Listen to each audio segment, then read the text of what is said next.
Welcome in, everybody. We are live. You know, it's your boy, me, Darnell, here with our favorite film guy, film man, film guru, Toski. I know we're supposed to be here on Tuesdays, guys. Don't. Hey, things happen. We had a little bit delay in the film, but we are here, guys. It takes a lot. This man will tell you he works his behind off to get this film uploaded into the system so that we can break it down for you guys. So we appreciate everybody coming in. Do me a favor while we kind of go through the beginning of this. For my Michigan fans that's here early, if you're in the chats, go blow up your chats. Let them know we live. Post it on Twitter in the Michigan communities. Text a friend. Hey, let them know Cut Ups is live. We're going to go in depth tonight over the Wisconsin film and give our thoughts. And then at the end, appreciate that, Darbo. At the end, we will get into what we think possibly can happen this weekend. So I'm super excited to be here. I'm going to let Toski talk a little bit, and then we're going to get going. Yeah, throw a like on the video, throw a subscription to the channel. If not for Amazing Blue Review, for the birthday boy here, Darnell. Happy birthday, buddy. I appreciate it, man. You beat me by a couple days. My birthday's on Saturday, so look at us. Yeah. Couple of October birthdays. But, mine is actually on the 8th, but Darbo's just he didn't tell me yesterday. So there you go. making up for lost time. There you go. Yep. Nice, man. Well, yeah, this was a fun game. I mean, actually, it wasn't that fun of a game.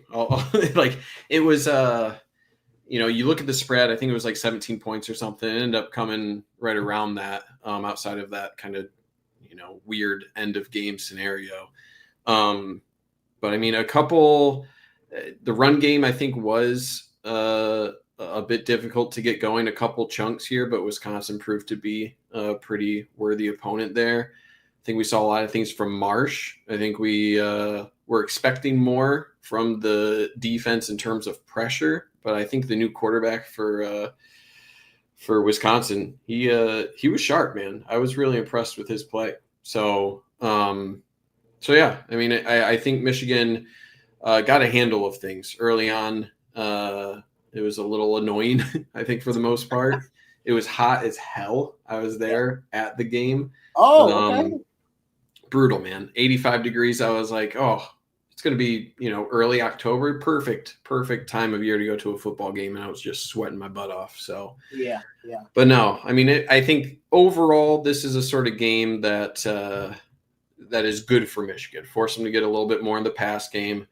Of course, we'll get through the drops. We'll get through a lot of things that I think was the main hindrance of the offense. But better figure it out now in a win than, later on in the season. So other guys are stepping up. I like what I see from Marsh in this game, especially. I know I already brought him up, but I'll bring him up again. But we got a couple plays that we'll cover of his. Yeah. So, yeah. I was super excited. The only thing I found myself, I wasn't in 85-degree weather. I was in the air conditioning. But the only thing I found myself yelling at the screen was, why is it that Michigan makes offense so dang hard? That first half, it's night and day, the first half to the second half. And it's just like, it should just be as easy as just putting a round object into the round the round circumference, but we try to put squares in the circles and triangles in the squares. And I just, that's the only thing. But I'm excited to get into the film with you today, and we can break down some stuff. Let's go ahead and get it started because I know we got offense and defense. Yes, sir. And I put it in order this time. So we'll be going between defense and offense here. So right away, looking at this pass over the middle, and a thing that's tough about this play for me, I wanted to highlight is I think Wink has done a pretty overall, he's a good coordinator. I like what he's doing a lot, but Cam Brandt dropping back into coverage, this guy's lost. Okay. And nothing against the guys, defensive end, but he's looking back here trying to guard sort of this little hook route. But he needs to be sinking back with his eyes forward. Like, I get it. He's trying to get back quickly, but he has no awareness of this guy here, right? Like And this is the thing where when you run an amoeba defense, when you're trying to have your defensive ends, I know Michigan likes to drop back Derek Moore as well. When you're trying to drop back a defensive end, they're not going to have the feel of where he needs to be in relation to your defensive backs. So if he had that feel, you would know where Zeke Berry is going to be and have the understanding of, hey, I might need to drift more towards the center of field here and not turn my back and drop back into this curl zone. This is more where I need to go. So again, it's a defensive end, but know your personnel, and it's just asking a lot of a defensive end there. So this is more of, I feel like this has kind of been stacking week over week of either something you have to accept as part of the Martindale defense, or if you're Wink Martindale, you need to be watching this film and be like, are we really getting what we want to be getting out of this? Are we getting enough of dropping off Derek Moore or Cam Brandt in this scenario? So I think your defense is good enough, especially as you have Rod Moore coming back. You're getting some of the young guys in the secondary more experienced. I think you're good enough where you don't need to get as exotic. You don't need to be dropping these guys back. I like Cam Brandt. I like Derek Moore. Derek Moore is one of your best pass rushers. So I don't need them wandering off here by the hashes. I want them getting after the quarterback. So anyway, this was my frustration. I let out a groan in the stands. You could probably hear me if I had audio on this, but I was just not excited seeing, as soon as I saw Cam Brandt, his back turned towards the quarterback here, I was like, he's not going to get there. And he didn't, and that's a big pickup. So I included that play. It's only a 12-yard, 13-yard pickup, whatever it was, but it's a trend of early game, trying to be creative here. And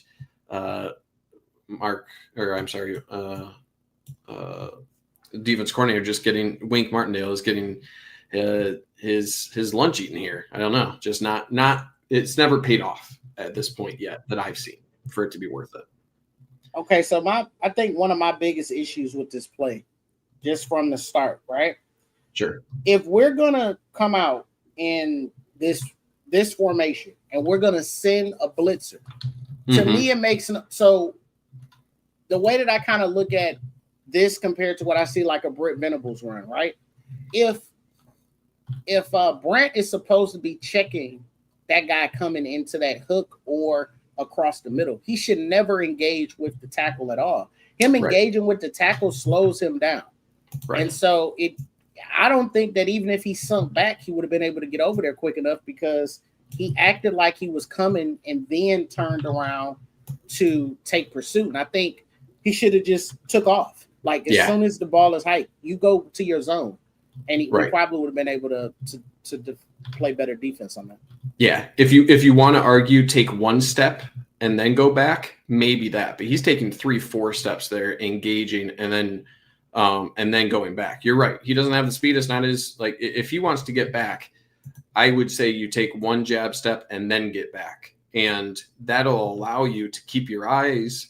And maybe you'll then have awareness of someone, getting into the middle here to where you can redirect. But I'm with you. It takes way too long. You're not doing anything here, right? What are you going to do here? You already have the tackle. The tackle immediately is looking towards you. That should tell you, hey, I don't even need to engage here. I did my job. He is now useless when I drop back. So him engaging here, he's no threat to the pass rush, whatever. That's not his job. As soon as he realizes, his eyes are here and he's occupied by what he thinks is a pass rushing me, I need to duck out. So you're absolutely right that the threat of you being there, your alignment is enough, and you need to get to your job quicker than what. Yeah, because we brought the blitz. That quarterback identified and saw quickly. Shout out to Chuck in the chat. This is just Wisconsin doing film work. They know we like the blitz. They know Wink likes the blitz, and they're like, okay, just throw where the blitzer is vacated. But if the way I believe this play is supposed to go, the end is supposed to sink into where the person is vacating. So the quarterback thinks that it's open. Boom, a defensive end is there to either break it up or intercept the ball. Right. Yep. Because you teach your quarterbacks, hey, you need to identify where the blitz is coming. Usually where the blitz is coming from, that's going to be the area to throw to the vacated area. And you're right. I don't think Brandt got horizontal enough to the center of the field to replace where those blitzers were coming from. All right, moving into the second play here. Wisconsin driving down, and this play, that just frustrated me. It was a rough early game for Zeke Berry. He did redeem himself a little bit later. I'll get to those plays, but this is just a one-on-one right here, just one-on-one. All this play is for Wisconsin is we are removing variables, and you don't need a whole lot of success. This success comes down to this battle right here. Who's going to win this battle out on the edge? It's too far away from anything here. Wide receiver's getting a good block anyway, but regardless, this is make a play against Zeke Berry. And Zeke Berry leaves too much room on the outside here. He needs to, usually on these plays, again, I'm not in the position coach room, but common sense tells me, hey, on a screen like this, you get even with him, at least even. If not even, you shade his outside shoulder. Because when you shade his outside shoulder here, that's going to force him to either work through contact to try to get to the outside, or he's going to try to work back inside where you have pursuit coming from your linebackers, other defensive backs. You'll hopefully have a safety coming down. The last thing you can't do is give up the outside. And if you're going to give up the outside, at least slow him down. He did neither, right? This is to call a basketball term here, this is an air ball. You just airballed it right there. And that's ugly because that is so much room on the outside to whiff that hard. So that's a really rough play for him. And again, I'm going to call out a rough play. I'm sure he's going to get 10 times worse in film room anyway. He did redeem himself, right? He was coming back from an injury. So little things like this of game speed and getting caught back up with the speed of the game, different little things like, again, the alignment after a screen pass like this, like those are all huge things to like, if he's one step over here, then this could be a drastically different play because your whole objective for Wisconsin here is get the ball out here quick and speed. The less he is delayed, the more successful this play is. So therefore on defense, the biggest thing you can do is buy time for your defenders. He didn't buy any time here. So that's tough. And, like I said, he did come back later in the game. I think he put together a good game, but this is a rough start. Yep. All right, moving forward here. We're 3rd and 5, ball on the 5-yard line. Wisconsin, a little handoff here, gets to the end zone.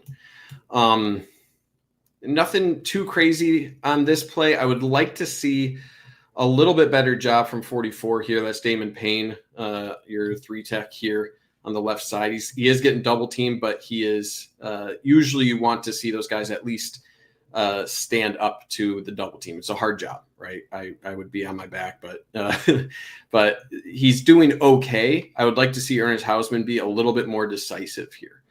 Because the goal here for Wisconsin, you have 2 guys coming right here, double, and then you're looking to fall off to Ernest Hausmann. So I think Hausmann does a decent job getting around it, but then he needs to attack here. And maybe you could also argue that Cole Sullivan could be coming down a little bit more as well on that. He kind of accepts 74 there on the block. So maybe you would want him to fire through down here. But at this point, it's hard because Cole Sullivan is also kind of mainly responsible for this. He doesn't know if this guy's path is going to take him here. You have Zeke Berry responsible for this gap. So anyway, I'm not really going to blame it here. I think if Damon Payne doesn't get blown off as much, it makes a little bit cleaner of a path for Ernest Hausmann. The other thing, I think we called out a couple weeks ago, Jayshon Barham is getting way too upfield. Your job as an edge is to set the edge here. And he looks like he's kind of in pass rush mode. The other view, I think, will show this more if you're looking at that edge there. Look how big of a gap he's leaving, right? He's making the job for 34 a lot easier. 34's job here is just get to the line and push him out, right? And then this is going to form your double team here. Oops, wrong color. Double team to climb to the linebacker. This is where they're looking to go with the ball, right? Off the butt of 34, off the butt of this double team to the linebacker. So by Jayshon Barham flying upfield here, 34's initial path, he has to redirect to the outside. That's going to create a huge hole at the point of contact. Boom. Look at all that space. And that makes the job really easy. Look at all of the potential here Where if instead Barham came down here and constricted it, that leaves less room, less options for the running back. So really you're putting both Cole Sullivan and Ernest Hausmann in a really, really difficult spot. And then on top of that, this double team is getting movement, and it's making Ernest Hausmann's path a little bit more difficult to that hole as well.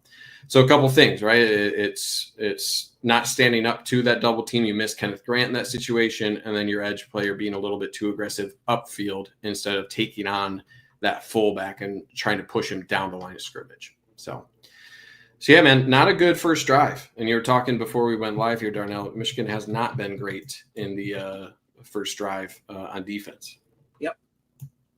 Yep, I saw a stat today. Pretty much they've given up a score in every game on their first drive, at least a field goal. I think the only team that didn't do it, and that's because they got stopped at the goal line, was Nebraska maybe. Yeah. But they got all the way to the goal line.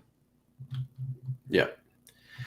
And initially, I think I'm being unfair to Hausmann because look how difficult the job is of Hausmann. He has to worry about the outside. He has to worry about here. There's a lot of areas that he has to worry about. So his step to the outside there that he's doing right here, that's only possible because of this juke that the running back can make because you have no defensive end there. So I mean, tough on Hausmann. I don't think he was put in an easy position there at all to defend that. Yeah, definitely put in conflict. Yes, 100%. Okay, we're on offense now. First play of the game. And before I even play this, I think we called this one out, Darnell. We were saying I was identifying how aggressive in the film study in the bye week, how aggressive all of these linebackers are to the run game, how much they sell out to that. And I think you even called it, said I wouldn't be shocked if there was like a deep shot play action on first down, and that's exactly what we got. So I was ready for that. I was ready for it. I'm like, oh, let's see if we can attack those aggressive safeties. Wisconsin did a pretty good job on it. Did a pretty good job. You do get the flag there, but I wanted to include that play just because as soon as I saw it in the stands, I was like, Darnell's like we talked about that. They're doing the thing. So yeah. Those linebackers fired off. Yeah. As soon as they saw Haynes with the ball, they were fired off and ready to go. Yeah, and they were doing a cover one, so I don't think it actually worked as well as Michigan was hoping. Where this safety was the guy I think I was picking on against Alabama in that film, but then so they're already bringing this safety down by nature, but because maybe if it was cover two and they don't need to get as much depth, it would have worked a little bit better. But because it's cover one, this guy by default is getting to his deep zone instead of when you have a little bit more support, then you might not see both safeties dropping back as aggressively. So because of cover one, that safety I think got more depth than you might expect. Still could have taken a shot at Marsh down the field. If we look at this angle, I think Marsh does get, you could argue this is a chance at a shot, but at this point he's already thrown the ball, and that's a pretty long ball anyway. So I think it's a good shot. You have a step on him if you're Donovan McCulley. Good job working back towards the ball. I do think Michigan has to get a little bit better at that. If you're not going to be a great receiving team, which I would say Michigan obviously had some troubles with some drops, then anything you can do with this sort of thing, like back shoulder, working back towards the ball, you have to fight hard against that, right? So I think you could have essentially stopped if you're Donovan McCulley and made it a no-doubter flag. It was the right flag, but I would like to see him fighting back towards the ball more aggressively in order to get that flag 10 out of 10 times instead of this. I'd call it 7 out of 10 times. So now, go back to the first view, and I'm just saying this real quick because I don't want to get hang up on it. Press play, and I'm gonna have you that view that you just had. So the end zone. Okay. Yep. And then pause it. Back it up just a little bit. If I'm gonna be real with you, I see the flea flicker, but if Michigan this is what I'm looking for: consistency every play, because this is their bread and butter. Their bread and butter is stopping the run. Every lineman, and I'll be the hardest on the lineman. I call them hands on their knees, but they got defenders. We got a man on his hands and knees. That's all I'm asking for. That hole right there is big enough to drive a truck through. If you give Justice Haynes holes like that, he's going to run for 300-400 yards. And this is their strength. So I was ecstatic to see that when I watched the playback yesterday. I'm like, so we really can move people out of gaps. We just got to be consistent. And you're going to see throughout this film, we weren't consistent. Right. And that's what makes me upset. But go ahead. Keep going. I think Michigan is a really good draw. Like they run the draw really well. So especially when because Michigan is doing like pass protection here in general. And I think that's usually, that's the sort of blocking scheme you're doing on a draw play. If this is just a draw play, which it kind of is in terms of the blocking scheme, I think Michigan, I would like to see their success rate on draw plays in general, because I think it's really, really high. And with teams, wanting to get after the pass rush, and I think just Justice Haynes, it has really good vision. I think that's a scenario where Michigan should continue to look at that well. Because you're right. This is I could fit that through that hole with my 5.5 40 time probably. So who knows? Okay, all right. We're 1st and 10 now. Driving after that penalty that Michigan got here. You're running a little orbit motion for Samaj Morgan. Huge run here. And man, seeing Justice Haynes's speed in real life compared to just on film, I was shocked at how poorly he made that angle for number 9, because I was expecting this to be 15, 20 yard gain. And he made this safety look silly with this angle. And you can tell that this safety was coming over okay, I'm going to force him to make a decision, right? Cut inside, cut outside. But there was no decision made. He started kind of shuffling over, and then he's like, oh, I need to get on my horse and make sure he doesn't score here. So he shocked the safety. He shocked me with that speed and getting all the way down to the 5. Looking at the blocking scheme here, really like this. It's kind of like a trap play where you're bringing Bredesen across. You would, at least I thought initially it was going to come across here, through the hole, and that this would be the path. But looking at where Bredesen is going, this looks all the way just single block. You have Crippen, your center, climbing to the linebacker, one-on-one block here. This is the key block on the backside here. And then you have Bredesen coming through to help out Ifobi there to form the left side of that hole. So really good blocks from your front end. Garnera and Sprague, they do a good job. I really like their technique. They initially kind of like this 45, maybe 30 degree angle here, and then they turn. Both of them turn towards the outside. That really helps solidify the right side of this hole. And Crippen, I think his best attribute is climbing to the second level. He is an agile center. He's not a power center. That's why Stretch has worked so well for Michigan this year. He can operate in space. And just really nice patience. I really like the couple stutter steps you have here for Haynes before he takes off. Waits for his fullback. Boom, gone. There's the hole. So just excellent job there. And, give him just a little bit of space, right? That's all you need, a little bit of space, and he's gone. Number 4. Yeah, go ahead. No, I told somebody yesterday that when we was talking USC, I said, if USC gives him any type of daylight, it's going to be a scary sight, because that kid, when he sees an opening, he don't wait. He don't figure it out. He's gone. Yep. And I like this play design as well, because just based on the alignment here, both these linebackers for Wisconsin look at this hole, right? And when you see off of your periphery a tight end or an H-back type like Bredesen coming across here, you're going to think he's headed up here. So that's just going to hold you a little bit more. That's going to be you can even see their eyes. This open space will command your attention. And when it commands your attention as a linebacker, that's just going to hold you up just a little bit. You can see them kind of shifting that way, just 1 or 2 steps. And that's what gives that crease for Crippen to get that block, that key block on the second level, and for Haynes to take off. So there's no shot. As soon as he gets here, good luck if you're a linebacker. And good luck if you're a safety. That guy was fortunate to redirect and get him down to the 5-yard line. So just I mean, dude's a lightning rod. Watch out. Chuck Miller here said, coming in, I thought Haynes was going to be a power runner like Corum. He does have some wheels. Yeah, man, he is like.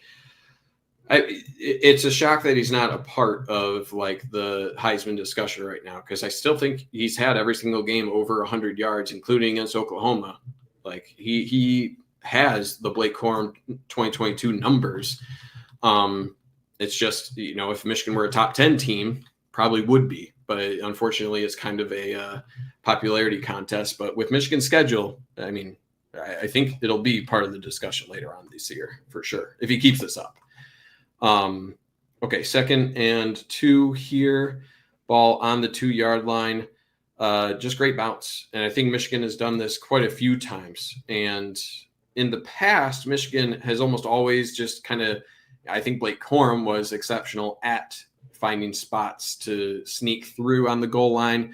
I don't think I don't think Michigan is a power team, especially on the goal line. They're a speed team and they're a stretch team. And I think utilizing that, this sort of formation and everything, you're just going to have people diving into the offensive line, right? You're just going to have a bunch of bodies thrown at it. So I like that Michigan isn't trying to bully their way through. I just don't think that's their, stretch isn't a way of bullying. Stretch is more on your athleticism, more on your agility. And that's where Michigan's strength on the offensive line is. And, I'd rather see them be successful than trying to prove that there's something they're not best equipped to do. So really good job just sealing the edge here. That's the name of the game here. Jake Garnera, 53, is going to come around, seal the edge, and 44, Max Bredesen coming around. He's going to seal that edge as well. So it's a good job. It's a good job. And as soon as you have a full head of steam here for Justice Haynes, again, good luck, because it's not just his top end speed, it's his acceleration as well. So the thing I like about how Justice Haynes runs this is it looks like he's going to be kind of plowing into the line of scrimmage here. It looks like this path, if you're a linebacker, if you're one of these guys, there's a million pounds in front of you. It's hard to see anything, I'm sure. But this path looks like he's at least coming over here. But because he's threatening this and then going to the outside, by the time he makes that cut right here, you just have question marks. You don't know what's happening because of the massive humanity. Because closer you get to the line of scrimmage, you just get lost. You get lost in all of this. So it's a good job playing with their eyes, right? As soon as you're here, this is where you make your move. And good luck. You can see like there's a moment here where number 4 and this guy on the outside, you're creating hesitancy. They don't know where he's at. They can't see through all of this.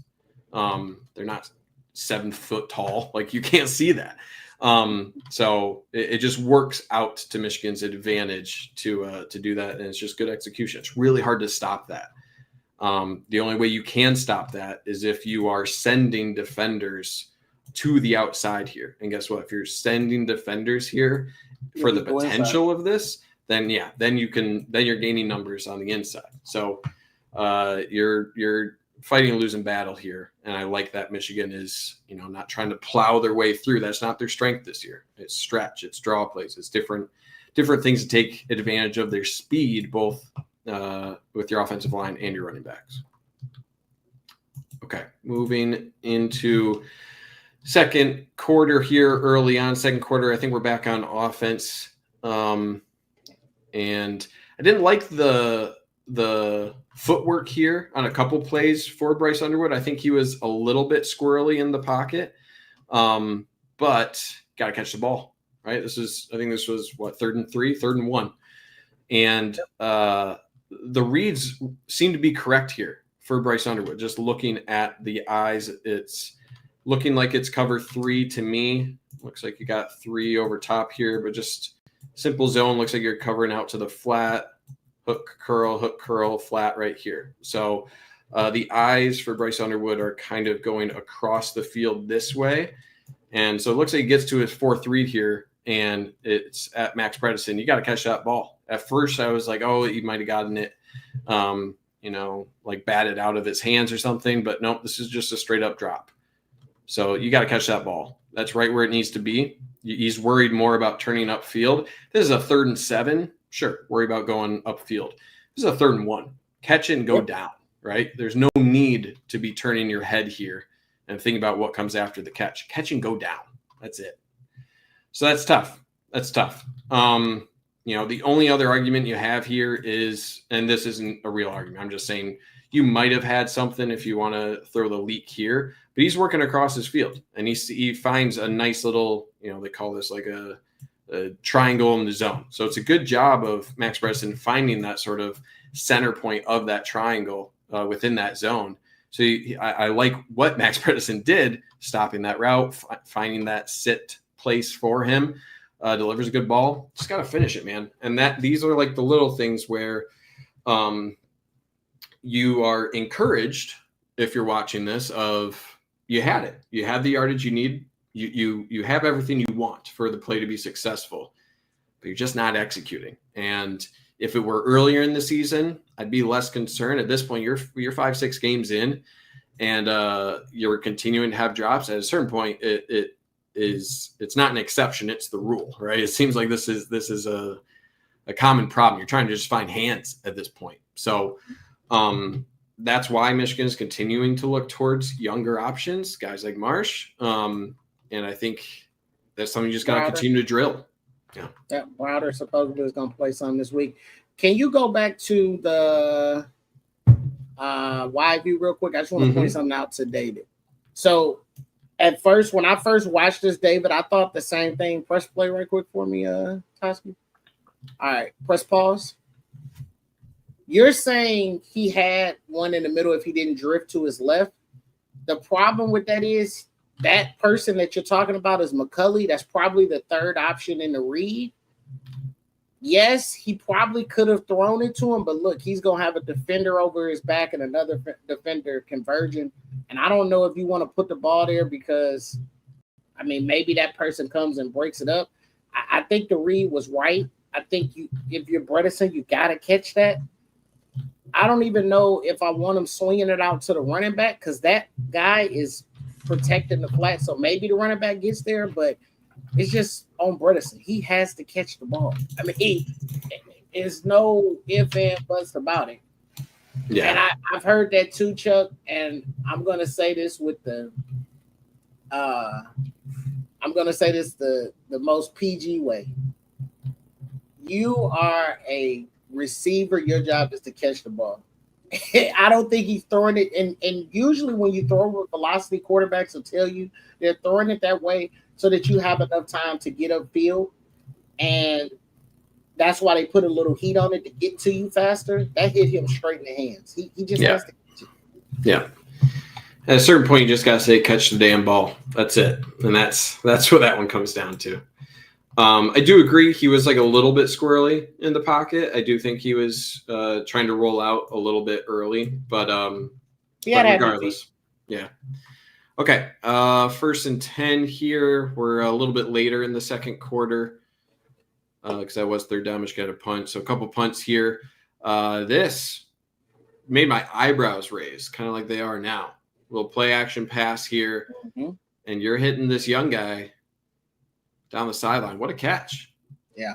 This isn't terrible coverage. I would say it's actually pretty good coverage. Just an expertly placed ball and good timing. I think for young wide receivers on this, it's all about timing. So on this out and up route, there's 2 things for me to consider on this. It's how well do you run the route? Are you beating this guy in out and up? I really like the eyes here of Marsh. I think this is going to get people, right? The only other thing you could possibly do is you want Bryce Underwood maybe to try to sell this because I really like the eyes here of Marsh. He's looking back for the ball that might tell 29, the safety, that, hey, he's turning his head, he's looking for the ball. I need to attack this out route. So I really like the route. I think it's a good job. And then I like how quickly he gets vertical. I think it's just a good play from the safety. He didn't bite on the out route, even though I think it was a well-run route. This is where the ball had to be. If there's a guy over the top and he's engaged with the wide receiver like this, then the only place you can go is back shoulder. So it's a really good job. I think little subtle use of the hands here, a little bit of hand fighting, so you can create a little bit of separation that Marsh does. And he gets just enough separation and good hands coming down with that. it's not an easy catch, especially on the sideline like that. You need to really be timed up well to know when to look back for the ball, when to get that little push off, when to go vertical. He's catching that at its high point, and then you got to get a foot down. So that's a lot, that's a lot of things to do well for a young wide receiver. And he executes that really well. So, I think he's going to continue to grow, and I was really happy that he was coming along, that he was learning the playbook. That's another thing, just learning the playbook, learning all the routes, all of that on top of the timing. That is easier said than done. So this is a really good sign for Michigan. It's something that's 100% needed. So it's a really good job. I'm glad his game is coming around, and he's providing a much needed threat on the outside for Michigan. I love ball placement there. I mean, there's nowhere else for that ball to go. Yeah, by him putting it there, he protects the receiver from potentially getting that ball knocked out because his body is turning him towards out of bounds. Yes. So once he gets that foot down, it's going to be pretty hard for that corner to punch through and knock it out. I think that was just something that those guys probably practiced together. And you can tell Marsh and Bryce have a decent, they have decent chemistry. Yeah, 100%.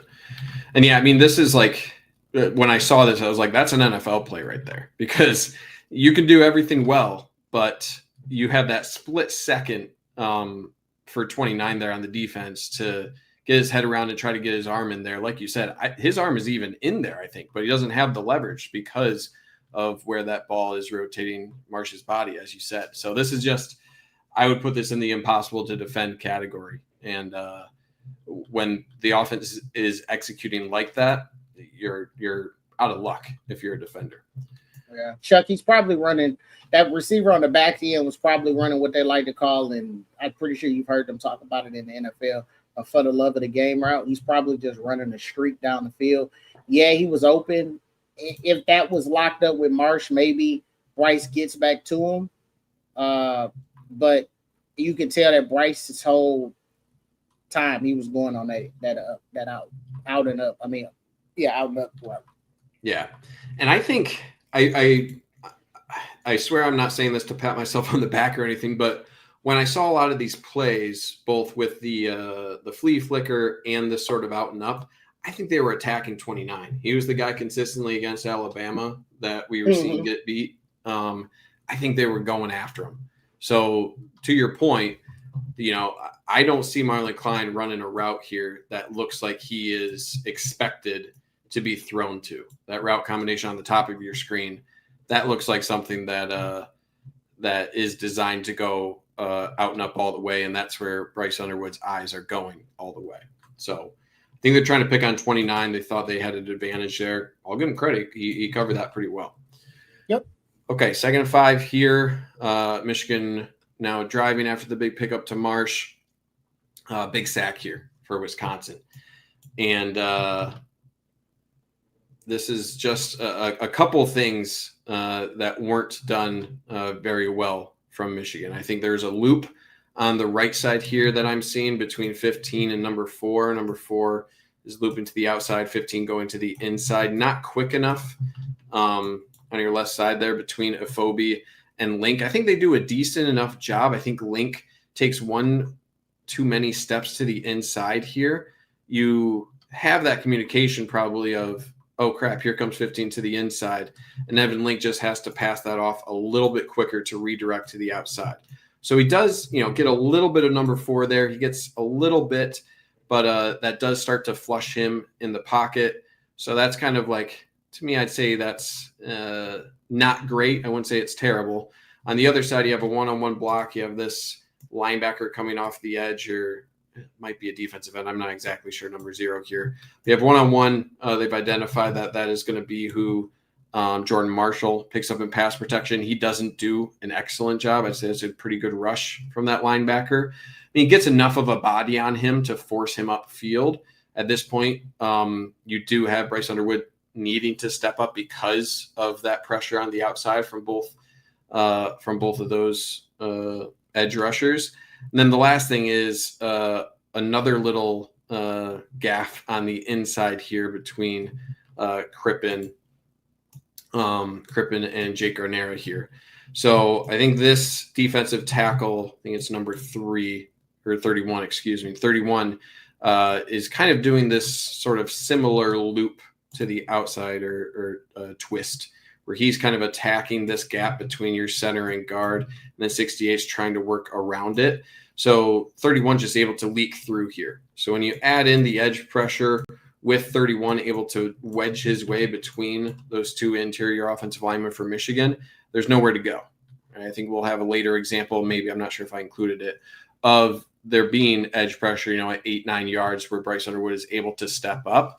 But at this point, when he's trying to step up, 31 is there. He's worked his way through. So Crippen, you'd like to see him do a little bit better job of staying engaged at this point, right? So yeah. I think Crippen is probably trying to pass him off at this point to Garnera, but Garnera is already committed. You can see his whole body is turned towards the sideline. He's trying to follow 68 the whole way. So it's a little bit better communication. I think if you're able to get a little bit more depth here for Garnera, you're able to then accept 31 and pass off a little bit more cleanly.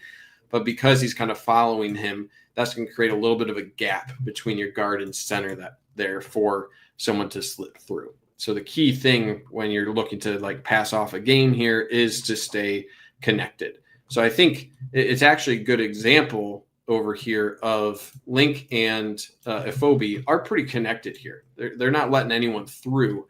Now the next step is for Link to be disengaged, get disengaged off of 15 and react to number 4 around the outside. He's a little bit late doing that, but at least that first step is there. That first step wasn't accomplished inside. So just issues kind of all over the place on the offensive line there. Yeah, they got to figure this out because this is a common theme. I don't know if you remember, but we saw Nebraska do it. We saw Oklahoma do it. You didn't really see Central Michigan do it as much, but Michigan offensive line, the book is out. They struggle with games up front. They're just not quick enough.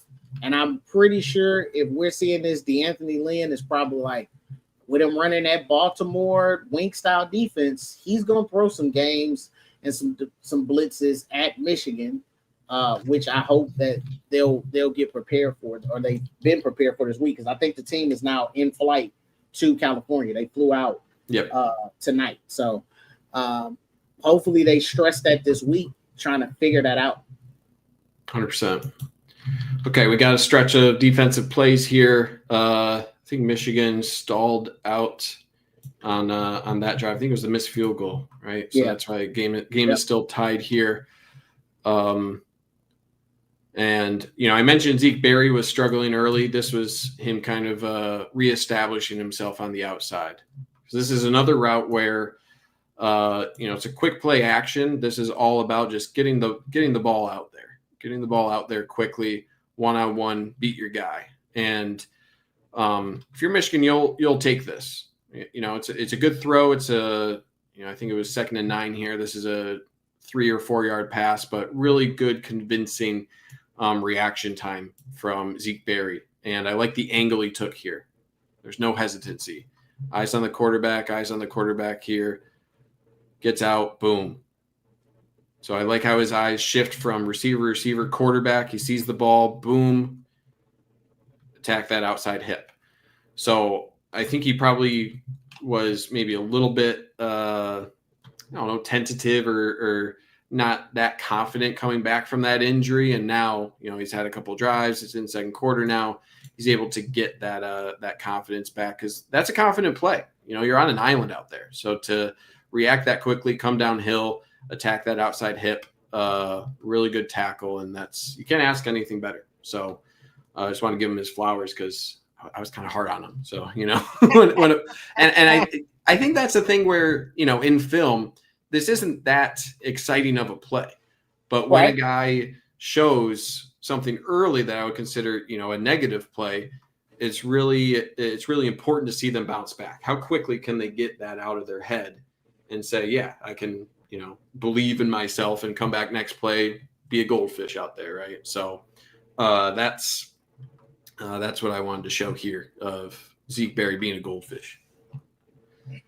All right, moving on here. 3rd and 5. I think same drive here for Wisconsin.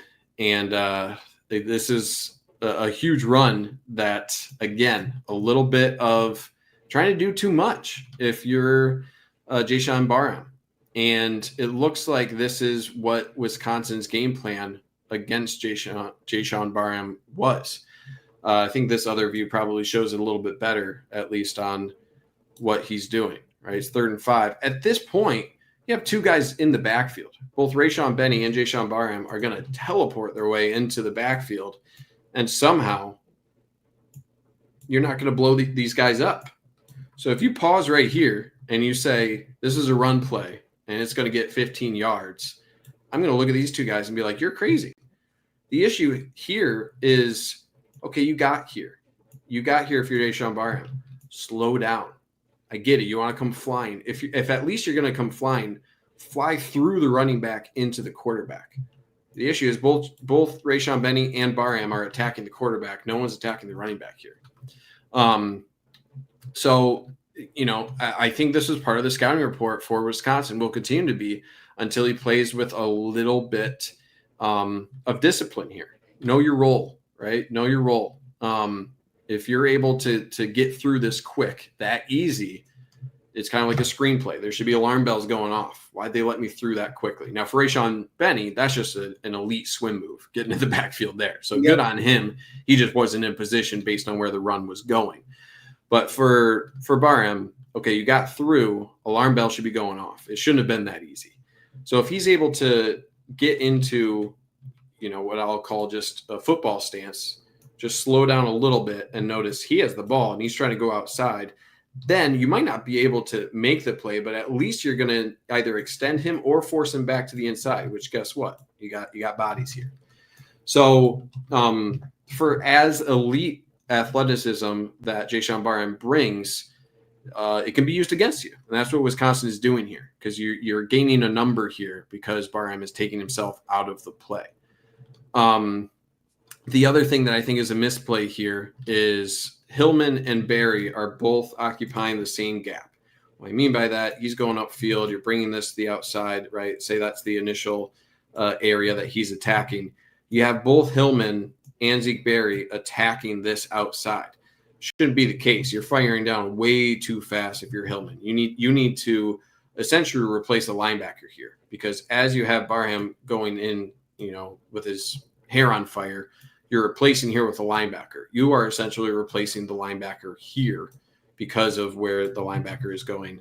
I think that's Jimmy Rolder there. So you have both your safety and your cornerback attacking that outside. That's creating the crease. If you have Hillman instead filling in on the inside, say he's, instead of being right here going to the outside, say he's right near the hash mark. Well, then where's he going, right? He's going to try to go outside. You'll have this covered up by Zeke Berry. He's going to try to go back inside, and Hillman's going to be flying down into this gap. So just a couple things, right? Barham not being disciplined, your safety. You want your safeties to be boring, right? Do their job, fill their gap. You should be a last line defense. So instead of him being a safe guy as a safety, pun intended, now you're in trouble. Now he's reaching that safety level. That's a 20-yard gain. So discipline has to be there. And, I think overall Michigan did pretty well against the run, but you can't have multiple breaks like that. You have to be gap sound, and this is not gap sound football. Yeah, appreciate you for the shout out, Luca. We appreciate doing these, man. If you like what we're doing, don't forget to like and subscribe to the channel for us. It means a lot. Yeah, they had a few of these. Just looks like a lack of discipline. And this is the reason why we do this, guys, because when you see this live on the TV copy, you probably just thinking, oh, it's a missed tackle. But I mean, Wink called a perfect defense to stop this in the backfield and to get off the field. The guys just got to execute. Yeah. So it should give you hope, right? Like, these things are correctable. It's not like guys are just getting beat left and right. Yep. Just about being in the right spot. Do your job. Trust that other guys will do your job as well. Good things will happen. All right, this I wanted to show. This play reminded me of 2023. Rod Moore picking off Ohio State to end the game. I think it was Jalen Harrell, who got pressure. But this pass right there, that pass, and almost got the pick, but just laying it up there. And that's all because of the pass rush that Jimmy Rolder gets. I think it's also on the outside. I believe that's Derek Moore, Derek Moore, number 8 there. And Jimmy Rolder had himself a day. I know I haven't called his name out, but it seems like if this was the 90s or even early 2000s, Jimmy Rolder would be an All-American. I still think he's exceptional and will be an exceptional piece for this Michigan defense this year. Yeah. But taking on fullbacks, blitzing like this is his game. This is his MO. And all you're missing is the neck row. That's it, man. Oh, get the big old neck pad back there. Oof. That look goes hard, man. Not enough people do that. That would be good. And then on top of that, you got Derek Moore. Nice little feint to the outside, gets back inside, puts 75 on skates here, doesn't know where he's going. And nice rip move here. See that left arm? And he was held. Yeah, Andy was held. Jesus Christ. Michigan still 0. Yeah, that's a hold and a half. You're not wrong. And the ref is looking right at it. It was right at it. Whatever. I think, and this is another thing, they don't track it. How many other teams have gotten 0 holding calls against them, right? Like what defensive teams? Because Michigan's defensive line and linebackers have not elicited 1 offensive holding call against them to this day. It's crazy. But anyway, so great job from Rolder, probably just striking the fear of God into the quarterback here by taking that running back, delivering him into the quarterback there, and then Derek Moore just right in his face as well. So almost ended up being a pick there, just not quite. Hell of a play. Hell of a play from both players. Okay, moving on here. 3rd and 9 now. Ball towards midfield.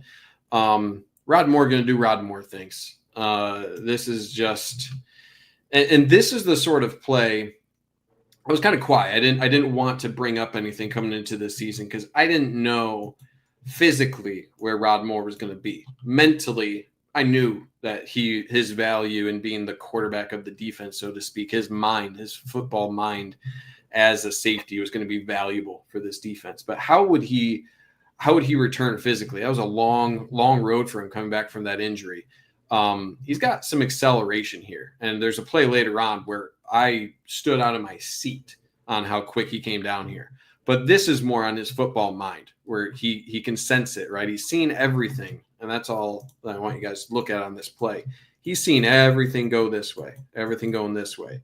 And you can almost see like a spidey sense kind of about him where he's like, okay, what am I looking at? And his eyes are locked on his key the whole time, right? Locked on. As soon as he sees him, turn back towards the quarterback here, that's when he redirects and he starts coming down, almost gets it, right? If this is a little bit more accurate of a ball or, a little bit towards the inside instead of the outside there, you might have a pick 6 there for Rod Moore. So he gets just enough of a finger. It's actually a well-placed ball where the pressure's coming from, but a great play from Rod Moore. That is a huge play. The next closest Wolverine who has a realistic shot is right here. And that is daylight and a half for that tight end. So really good play from Rod Moore. That's the value he brings to this defense. So happy for him to come back. He obviously had a huge day. I think it was the highest rated safety. Might have been highest rated defensive back from PFF on the day. So he is such a key piece of this defense. So hell of a play. Okay, yep. Moving on here. 1st and 10. We're in the second quarter here towards the tail end of the first half. Back on offense. And, a couple negative plays here for Michigan. I mean, I think that's kind of the story of the first half. This one is on Afobe, just not able to climb to that second level. So you have numbers in the box where you're leaving, you see 59 and you see this end, you're leaving these 2. So really your numbers are 1, 2, 3, 4, 5. And you're blocking against 1, 2, 3, 4, 5. So you got 5 on 5. You can just remove these guys. This motion especially is taking out 50, or it might be 58. You don't need to block these guys. So you have the numbers. So you got one-on-one block just on the backside, a reach block here from a phobie to get to number 4. You got a double here to climb to number 0, and then one-on-one block on the outside. And then you're blocked to the safety. That's all you can ask for on a running play like this. If a phobie is able to hold on here, get to the inside, his head is just on the wrong side here, right? He's pushing his guy into the backfield. If he's able to get his head across, right, you want to attach yourself to the hip. You want to attach yourself to the hip of your center. And there's just way too much of a gap here for number 4 to work through. So he's just got to work horizontally. You don't need to go out. He's rushing you. He's coming towards you. So you just need to work horizontally and just stop his rush here. Number 4 is aggressive. He's an aggressive linebacker. So he's not able to get across there quickly enough. His footwork just a little bit slow to get there and close that gap. Because otherwise it's blocked pretty well. You can see the knees buckling of 68 here. He looks like he's about to be hands on knees, right? Or knees on the ground. He's about to get there. And you're releasing here. There's about to be a hole opening up right here. But number 4, give him credit for rushing through. But if he's able to get there, you had something. So that was frustrating. Scary sight. Yeah. So, and that was I think that was kind of the story of the offense on a lot of these plays in the run game, especially that I'll cover, where it's just one block away. But it's hard, right? I say one block away. I don't want to trivialize it. There's a lot of things that go into that. But yep, just not a great play there from a phobie. All right, moving into late in the first half, and we're back at the drops. This is you're in your own end zone. This is kind of a shot, a little RPO action, and you had what you wanted there. You had exactly what you wanted. So he's looking at I think probably 2 things. He's probably looking at the positioning of number 1, how he reacts if he's moving inside. This is the route. I think he's probably also thinking about number 4, where he's reacting, because this is essentially the target of that slant where that's going to be thrown. So he has what he wants right there. He has it. And, is this going to be a huge play? Not 100% sure, right? You got a couple guys here deep, but it's at least a first down. And, it's we're at that awkward time where you got to have a conversation about Samaj Morgan. There's another play where he bobbled, he did catch it, but then he fumbled. And I think he's exceptional on screen passes. Once he has the ball in his hands, I love it. I love it every time he has the ball in his hands, but it's just getting it there and solidifying that. Can't have that, right? So whatever you got to do to sure up those hands, do it. Put some super glue on there. I don't care, but you got to get that. So it's a well-delivered ball. Again, anyone saying that's a hard thrown ball, it has to be. This is a slant. You don't throw a hard thrown ball there. It's turned into a hospital ball real quick. So you want to get that ball quick and then make a move. Because if you're lofting that 29, that safety is going to be coming down and delivering a big hit, and you're not setting up your No, I'm about to say what's crazy is Bryce put it right on him, let him out a little bit up front. I mean, that's Samaj catch that. He might make a move, and it's who knows. It's one move and he may be gone. I will say this: I saw our resident Michigan man Connor Stallions tweet after the game that Bryce is a connoisseur of the RPO game. Please give us more. Bryce really got this RPO thing down a lot. He understands where to go. I think he had a RPO touchdown in the 3rd or 4th to McCulley. It's just like he understands what to do in that situation. Yeah, man, he's cerebral. For a true freshman, he's able to confidently, because the thing on RPO is you have to make a decision, right? If you don't throw that ball immediately, if you don't get that ball out and throw it when you have to, play doesn't work. So you have to be confident in your decision making. I haven't seen him make a wrong decision that often. And I don't think I have seen one yet. So to be that confident and that percentage of correct in those decisions is exceptional. So 100%. You got to keep going to that, right? But if your guys aren't catching the ball at a certain point, it's what do you even do about that? Yeah. Okay. All right. We're in the second half now. Michigan has the 3-point lead. We got a couple offensive plays here to go through, going the other way on the field. Little play action pass. This is a good play. I really like this play, but it could have been an exceptional play for a couple reasons. I think this view is still the best view. We won't go to the end zone view on this one. So I like them, early in second half, get an easy pass and catch. I really like starting that off both early in the game and in the second half. So as soon as this linebacker comes down, you have a couple options, right? So I think it's okay to throw this to Marsh. I think that's an okay decision. You did also have, I think this is Marlon Klein coming across here. This would have been a really good option as well. Now, again, I don't know the exact rules on how they tell the quarterback to throw this, or I should say go through his progressions, right? As soon as you see this guy come down, that tells you this guy is going to be open. So do I expect him to shift his eyes inside here on this route? It's hard to say because technically this is a good read. You have a couple deeper routes here. This is going to be something as long as you can get the ball there.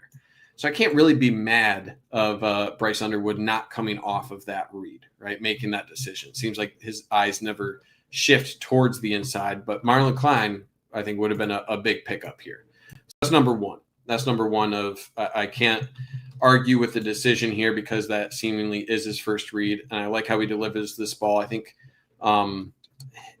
he's so sudden with his release here. It doesn't give an opportunity for the hands of the defender to get in the way of that throw. So I really like that.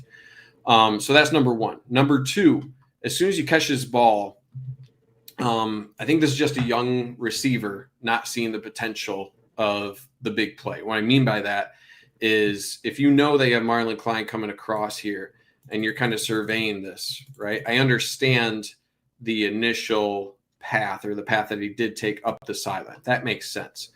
But also consider if you're going here and then you cut back here, right? Look, because you'll have Marlon Klein coming to potentially block here. You got a lot of open space here. Of course, you got some big boys coming down here as well. But the potential of cutting towards the middle of the field here, setting up that block, if you cut back right here, that could be a big play. That could get you an extra 10, 15 yards. And he could even, if you just cut off the butt here and go back this way, that gets you an extra 10 yards.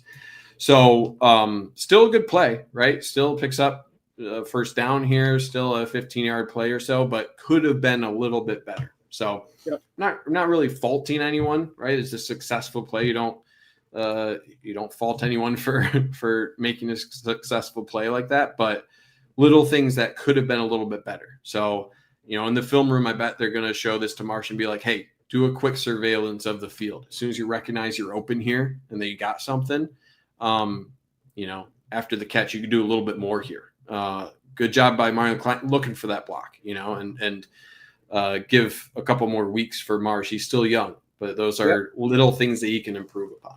So, okay, moving on. We got 1st and 10. Michigan still driving here towards midfield. This is a play where you want, I think you're trying to get the ball into Samaj Morgan's hands because, like I said, look at how he's able to just fight off 20 guys and turn this into a positive play. So he's a little mountain goat. He just somehow sheds off 3 guys here, is able to get there. My main issue with this play is, again, in the execution. As soon as you get off here, if you're Evan Link, okay, let's follow 71 here. As soon as you get off that block, you did your job thus far. This is a tunnel screen, or at least that's the look of this, where you throw the ball and the path here is going to be off of this butt of your lineman out here, and you're off to the races. That's what it seems like to me, based on where this block is and how you have guys climbing on the inside here as well. Seems like this is the natural path based on the blocking on the outside. If you are Evan Link here, you don't care what this guy is doing. Your job is to go destroy this man. So he's on a good path here. He's on a good path, but then he just hesitates. What are you doing? Why are you stopping here? Don't focus on your teammate. You can see he's putting his left hand out here for his teammate. Don't look at that. Don't stop. You're on a good path here. Destroy the man. Destroy him. Take him out. Clear him out. Yep. Yeah, there's nothing that you should trust that your teammate, he should know that you're coming. And this is all about speed, right? On a quick pass like this is all about no hesitancy. His whole job is to hold you up so that the rest of the defense can get there. Your whole job is to get out there as fast as your butt can to clear that out. And he just stops. He just stops. Yep. If he didn't hesitate here and went on his horse and just took him out, Samaj Morgan might be gone. He might be gone. Yeah, so, they got a blocker out there. Yeah, exactly. So, I mean, it would have been tight because you do have two guys here. You do have these guys, coming to the play. But if you take him out, I trust Samaj Morgan to be able to break a tackle and accelerate off the butt of that. So that's one where you had what you wanted. You just had to just trust your teammate. If you're Evan Link, trust that your teammate knows you're there, that you're going to come out and destroy this guy. Go destroy. You have a size mismatch. Get out there. You timed this play well. You're doing everything right. Just focus on the defender. Don't focus on where the ball is. So It's frustrating. Frustrating because you had what you wanted. All right. Last play on offense here. Not overall, just on this series here. 2nd and 8. Little rollout pass. And this is a beautiful one. Beautiful one. Just layered it right over to Andrew Marsh. Nothing really to call out here. I like getting him on the run. And this is just a perfectly placed ball. It's just like it scratched an itch, where it's just like you're a bear and you find a tree and it just hits that spot on your back. We're watching this ball thrown right over that safety's outstretched arm. That just, that is beautiful. That is poetry in motion right there, right where the ball had to be, right on the face mask. That is, if that doesn't give you goosebumps, man, then you're watching the wrong video. Let me tell you, that is some pretty stuff. So this is one I just wanted to show that off because, again, that's expertly placed, expertly timed to deliver that ball with that accuracy right on, right where it needed to be. That's special. Yep. And maybe, I when I watched this earlier, I was like, oh, maybe you had Donovan McCulley here. It looks like he beat number 2, but there's an aspect here of number 2 is watching this ball being delivered, right? Bryce Underwood's already throwing the ball. So it's always tough to be like, oh, he had McCulley deep, when it's like, no, number 2 has his eyes back and Bryce Underwood's already committed to throwing this ball. So I think it was for sure the right decision to throw there. And layering that in there, that is not, a perfect, way too fast of a ball. He delivered that exactly where it needed to be with the perfect velocity and arc to get it where it had to be. So beautiful stuff. All right, moving on to defense here for a few plays. I think I must have put these out of order. I apologize. These were back in the second quarter. Okay, so these are out of order. I apologize for that, but we're going back in time. All right, it's defense. We're back in time in the first half still. So I apologize for that. I messed it up. No worries. Wanted to give some credit here to Derek Moore because he's doing the job of a defensive end that I think I was a little harsh on for Jayshawn Barham. He's got a clear path. So this is a very similar. Remember earlier when Jayshawn Barham came flying through into the backfield, right? And my main criticism was, hey, once you get through and it looks like it's too easy, that usually means that it is. So as soon as he sees, hey, this is too easy, he gets in his football stance. He's observing, and he's still closing down the line of scrimmage here. Closing down, boom. And then he gets on his horse and gets there. This is a great job. That's what you should do, especially as a backside end here. As soon as you get through, then you shuffle down the line of scrimmage until you are confident that what your eyes are telling you what's happening in the backfield, and then you go. So that's excellent play. That is disciplined, right? That him going full speed towards the backfield. Would it have worked out? Maybe, but then maybe this guy would have been able to duck out or something if he's already moving full speed. But because he's broken down here, he's able to make a very a very contained, a very controlled motion here to get a tackle right at the line of scrimmage. So just really like that play. That's, what a veteran defensive end will do. And then, give a lot of credit to a lot of other people on this play. There wasn't anywhere else to go. You're filling those gaps really well. What I mean by that is number 44 here, Damon Payne. He's got his outside shoulder free here. I think this is Cole Sullivan filling this gap. You're holding up the double team here and doing a good job on your backside as Jimmy Rolder's coming down and filling that gap. So there wasn't a whole lot for the running back to do in this situation. And then on top of that, just disciplined play. It's just discipline, right? Nothing special. No one guy is doing anything exceptional here. They left Derek Moore unblocked, and he did his job. And that's what happens when everyone does their job. So it's not flashy, but it is effective. So, okay. So we're in our time traveler machine. We're back in the second quarter. This I wanted to call out for just not being in the right spot again, dropping back. I don't know. This maybe is similar. They're teaching it because Derek Moore did the same thing. I don't know how you expect a defensive end to be engaged with a tackle and then run across the field.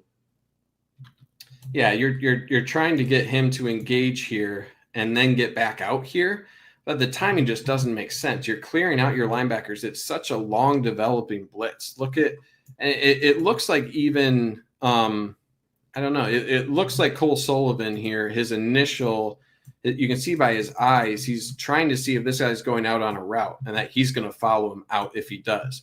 Once he turns into like establishing himself as a blocker, that's when he converts this into a pass rush. You can see then he only when he sees number 7 blocking, that's when he starts rushing the passer. But it just takes such a long time to get there, and you're leaving your the middle of the field just completely wide open.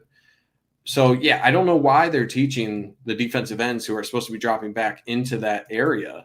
It just doesn't make sense. You're in no man's land. As soon as you're here, are you really expecting, as this guy's getting to the end of his drop, are you expecting him to get out here? Seems like a miscalculation to me. So I include that just because this is way too easy.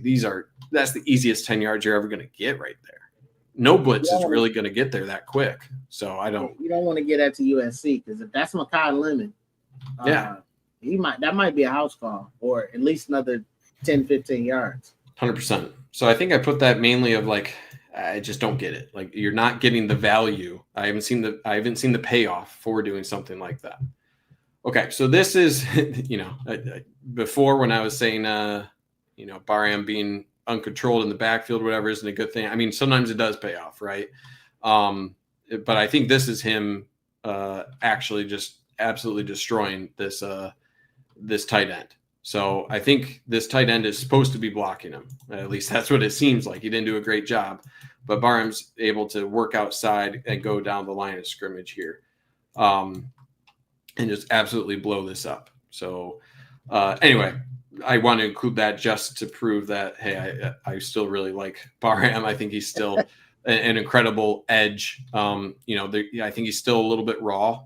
I would still, in this position, I would still like him to, instead of running downhill like this, I would still like him to take more of the approach of a Derek Moore, of as soon as Derek Moore establishes the edge, right? Look at his position here. He is composed. He's controlled. He's able to react to whatever's happening here. Where Barham, he's committed, right? And it ends up being a tackle for loss. And I love that, because he is a force, and that's a big negative play. But you're kind of setting yourself up for a boom or bust, right? And I think we saw earlier where when he was this aggressive, it turned into like a 15-yard gain. Is the 2 yards here, the 2-yard tackle for loss, worth sometimes giving up a 15-yard gain? I would rather tackle a guy consistently at the line of scrimmage than give up 15 yards here and there. I'll take, the additional 2 yards that the running back might get if I'm more controlled in that scenario. So anyway, still a freaky player, still love the aggression he plays with. It's just about, like, I'd rather him be a little bit overly aggressive and temper that down and make him more controlled than try to tell someone, hey man, get after it. Because telling someone to get after is a lot harder than telling someone, hey, come in a little bit more controlled. Okay. And last play, I think, before we're back out of our time machine here, this was the Rod Moore play that I wanted to show. This was, while I was watching this game live, this view alone I was waiting for. As soon as I saw that, I was like, I need to see the all 22 film, because that speed of Rod Moore, that jumped out at me. Of, all those things I was bringing up earlier. I know he's a heady player, but physically, where's he at? His ability to stop on the dime here, where his eyes are on the outside. As soon as he sees blocking here, his eyes shift to the backfield. So his eyes were out here. What's going on? He's blocking. Now his eyes shift here, and now he sees this guy coming across. And watch how quick, as soon as he recognizes that from moving to the left, boom, he gets on a line, and his angle is damn near perfect immediately. So he's able to shift from running in one direction. There is no wasted movement there. He sets that, and the guy who was supposed to come out and block him, right? You have this left tackle, I think, trying to come out and recognize him. He's not able to handle this. He's not able to handle how quick Rod Moore. He's trying to redirect to get that block, and Rod Moore is just a missile coming down. Beats all the blocks there. Keeping that to a 6-yard gain is heroic. You pause. As soon as I saw this live, I was like, you're in trouble. You pause this right here, and you tell me that this guy's only getting 6 yards, I am ecstatic. That is that is the news of the day. Like, come on. So, yeah, Rod looks like he's getting into shape. He's getting in the game form. We're going to need that later on in the season, especially against Ohio State. I love to see it. I was just like you. When I saw it on the TV, I had to rewind it. I'm like, Rod made that play. And then you hear Joe Klatt and Gus Johnson talking about it. Like, he flew across the field to make that play. That was just a great play.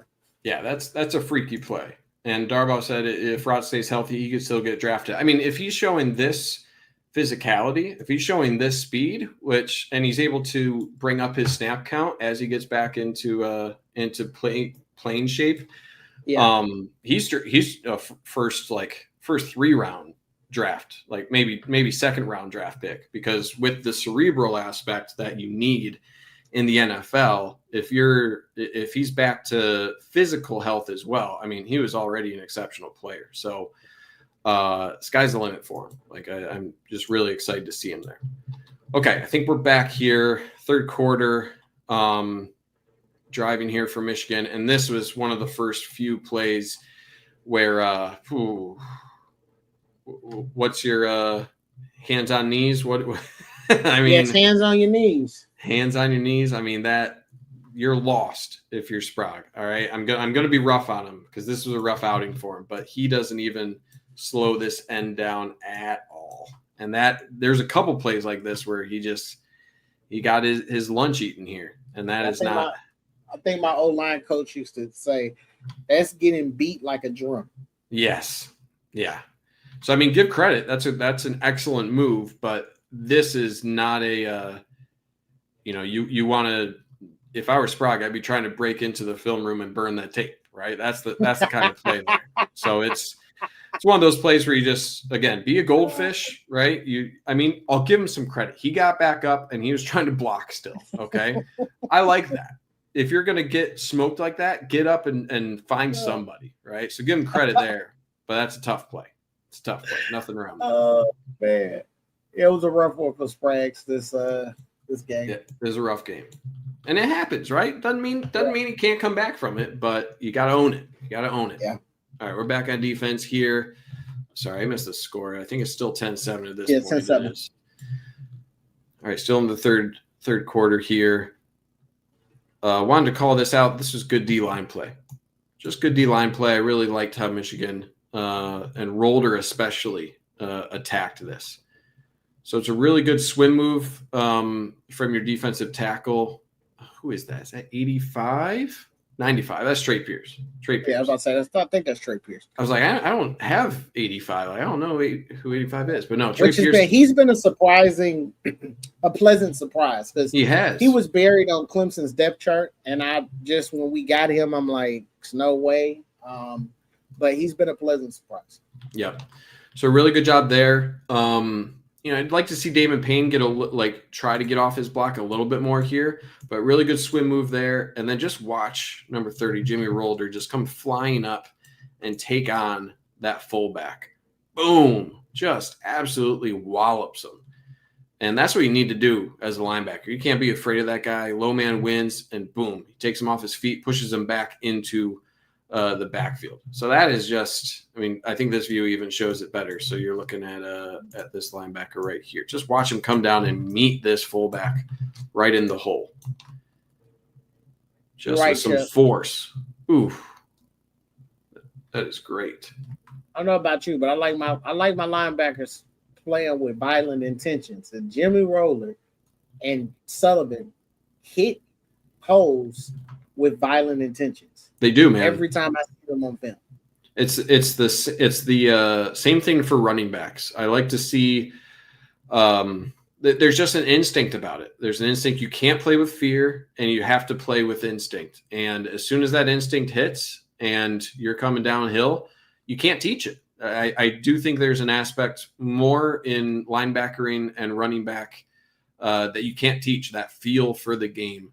And that physicality, I just don't think you can teach that aspect. Yep. Some people have it, some don't. I was a linebacker. I don't think I had it. I'll give you. I'll say it straight up. I don't think I was a good linebacker for that reason. I did not have a good feel for the game, which is ironic. But Jimmy Rolder has it, so he makes that play. If that fullback is able to get a little bit of movement, there might be a little bit of a crease there, but that fullback is delivered into the lap of the running back. And then you have the rest of the defensive line there to clean it up. So Jimmy Rolder just had himself a day, and that was a great play from him. Okay, still 10-7 back on offense here midway through the third quarter. Man, we're back. We're back on hands on knees. And 22. Boys out there playing Twister, man. At first Golly. I thought this was like a replay because I was like, oh, same guy. Sprague just doing again. Like, this is just not great. Not great. So otherwise, this is well blocked. Overall, I like what's happening here. Where you got Crippen building out here, a good enough hole here on the left side, good turn here from Jake Garnera. You have something here. You have a hole forming there. But yeah, you got a guy doing Twister there on the offensive line. It's not great. Not great. So give him some credit. 22, I didn't know him coming into this game, but I'm sure Sprague knows him now. But that's tough. And it's not just getting beat. That is setting yourself up. What was it? That was 1st and 10. You're setting yourself up at 2nd and 14 now. It's brutal for trying to get going on offense. And that's, setting yourself up negative like that. That's a hole. Digging yourself a hole, and doing that on multiple drives here in the third quarter. That was a huge, huge detractor from Michigan trying to get some momentum. I don't know what like Velma out there. We look like Velma when she was searching for her glasses and Scooby-Doo in the dark. She was on her knees crawling around. Where are my glasses? There's nothing down there, son. The blocking is up top. There's no reason for you to be on your knees.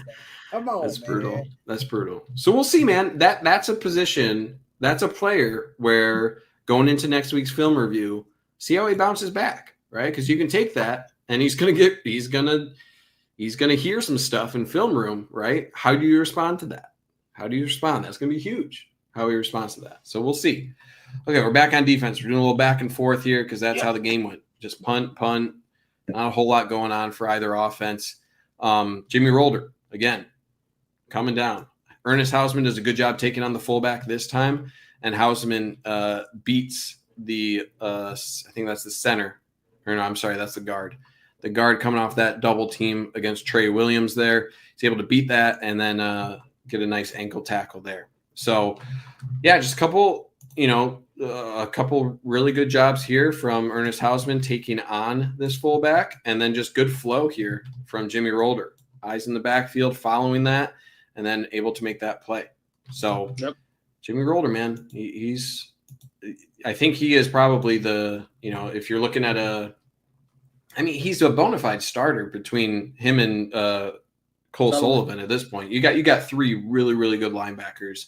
And I think that's the reason you moved Jayshawn Barham down. It's because you couldn't keep these guys off the field. I think you have enough linebackers to where you want Jimmy Rolder and Cole Sullivan on the field as much as possible. And you got depth too, because I saw Bowles in there a little bit. Mm-hmm. I know they're real high on NOB. So like you are building a nice linebacker room, the linebacker core. Yeah, you really are. Okay, we're getting towards the tail end of the third quarter here. Little play action. And just do this more often. Just throw the ball up to your 6'5" wide receiver. Because as, you are establishing Andrew Marsh here a little bit. You know what you have in the tight ends. They've been actually pretty quiet between Marlon Klein. Obviously, Hanson's in and out of injury, trying to get back. But when in doubt, just throw it up to number one. This is like the Nico Collins sort of build of a guy where you just need to trust it. Just throw it up to him. So that's the first thing I want to call out here, of just an excellent high pointing of the ball, getting a foot in bounds somehow. That left foot gets down. Glad they went to replay and reviewed that and called it appropriately. The other thing I wanted to call out here, I do get doing the back shoulder throw as like by default, but at this point you had him if you threw this into the open field. So what I mean by that is you have beat this cornerback. This cornerback is just now starting to get into like turn and run, and you have a full speed Donovan McCulley down the sideline. You throw this in stride, Donovan McCulley's going to get that. So because I think Michigan has repped that back shoulder throw to great effect, right, between him and Marsh, I think that's a good thing to continue. But if you threw this in stride, Donovan McCulley's gone. That guy is not catching up to him. I think if you throw this towards the 35-yard line or just down the sideline here to let him continue down that path, he beat him there. So these are really, really hard things. I say that like it's a super easy thing for Bryce Underwood to read on a play action here, right? But it's kind of a sense you got to get of knowing the route here and knowing the body language of, and maybe even the profile of this cornerback, right? Is he the athletic specimen to be able to turn his hips and run with Donovan McCulley at this point without committing pass interference, right? I don't think there's many cornerbacks that are starting to turn and run right now and can catch up with a full speed Donovan McCulley. I just don't think that's really a guy out there that you can expect. So anyway, really good catch here for Donovan McCulley. If you're able to lead that out, it might be 6, but in general, do this more often. Let him go get it. Let him go get it, because he's a 6'5", excellent wide receiver that you got to lean on quite a bit. Yeah. So two things. First, now that I get to see this, I'm wondering, did he speed up a little bit, because that pocket was kind of collapsing a little bit on him? Yeah. And if he had more time, maybe he steps up and throws it out in front of him. I think he just kind of was like, his feet are starting to get, I think they say they get trashy, but it's starting to get trash at his feet. And so he's just trying to get that off to make sure he gets some type of accurate throw. But I do agree with you on that. And then to Chuck's point in the chat, I mean, honestly, maybe a Nico Collins, when we would throw him to him, I think we got to go back to maybe like Amir Darbo, J.U. Chesson. Those are the guys that I think of that would climb the ladder to go get Boston. Yeah. Yeah. I mean, it wasn't, it just isn't really something that Michigan has done, right? Like, it just doesn't seem like it's been a part of their playbook to just, hey, we trust our guy to go up and get it. Like, even with the capability of a Nico Collins or a Chesson or Darboh, like, I don't think it was all that utilized that often. So I think it is something that, especially with this sort of offense, or, you know, limited options at this point, you have to turn towards that because that's what you have. So I'm hoping they'll continue to do that because that's what you got to do. Okay, you're driving here from Michigan, 2nd and 5. And here we go. Look at this. Little spin cycle, hesitation, get to the end zone. Nothing special here. Just get the ball in the hands of your playmakers, right? RPO. Number 9 has a misplay here. I think number 9, his eyes were caught in the backfield. He needs to identify the path of the wide receiver. So he overplays this to the outside. It looks like he kind of lost the wide receiver a bit. So that he takes himself out of the play initially, then he's playing catch up. And the rest is just hell of a play of Donovan McCulley. So, I mean, that's what you get, right? Put the ball in the hands of your playmakers. Little RPO action here. And, you know, I just really like the execution. When it's executed well, right? This is similar play that Samaj Morgan dropped earlier. Good things happen when you get the ball into the hands of your playmakers, and just really good job after the catch. So, yeah, man, it doesn't seem that hard because I don't think it really is, right? That's a pretty simple pitch and catch. I love the confidence here as well of Bryce Underwood. Find you a guy who sees this, right? You see all of these guys, and he held his hands up. He sees this and he says, that's a touchdown. And yeah, so that's really funny to see. But Chuck, that's great. Wisconsin needs to put this in their cutout film, talk about tackling. That's true, man. But that was also a thing that kept coming up against Alabama as well, right? Like, they just had some issues tackling in the secondary especially. So if they need to improve on something, that's their thing. Okay. All right, let's move into defense here. We're up 10 now if you're Michigan later in the third quarter. You got beat on a double move. Good pass, good catch. This angle won't give us much here. Pass rush a little bit late. Just a nice diving catch. So a little bit aggressive here for Zeke Berry. And I think this is probably in response to, remember that earlier play where it was an out route, right? It was an out route here, and Zeke Berry came down and tackled it as soon as the wide receiver caught it. So this has to be a response to that where, hey, run that again, and then run the guy up the sideline.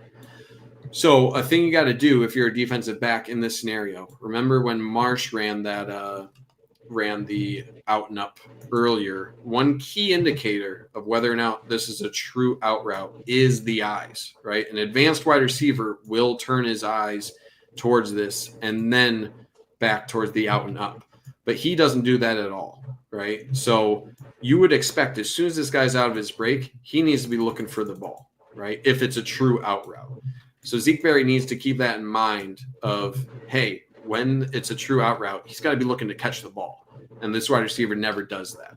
So he fires before ever, considering, hey, that's, the eyes of the wide receiver aren't looking back. I should be skeptical here. So he fires off a little bit too quickly. Give credit. That's where the ball needs to be. And Zeke Berry, made a valiant effort getting back on that. Just wasn't able to get there. So double moves have killed us all season too.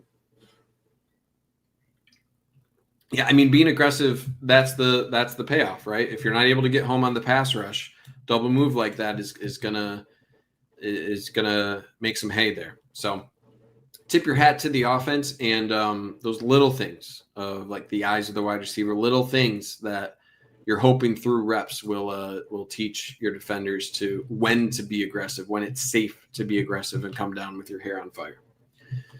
Okay, 17-7, later in the third quarter here, driving a little bit after that big catch, a little play action pass here for Wisconsin, down the sideline.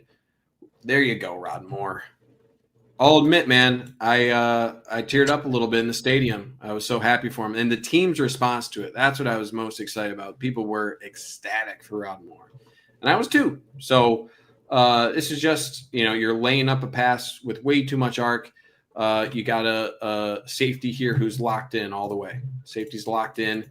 Not bad coverage here on the outside. He just thinks he has him over the top. Just too much loft on it. and a perfect angle. That's the thing of Rod Moore and excellent safety play. When you have that many reps, look at the angle he takes, right? And this is something that, similar to what we were talking about being a good linebacker, of knowing, just having that instinct, having this angle as soon as he took off, having this angle, and he never really deviates from that. His speed changes a little bit, but he never deviated from that angle. Knowing that exact angle to take, that's just gift. Like you're just gifted as a safety to, it's all about efficiency.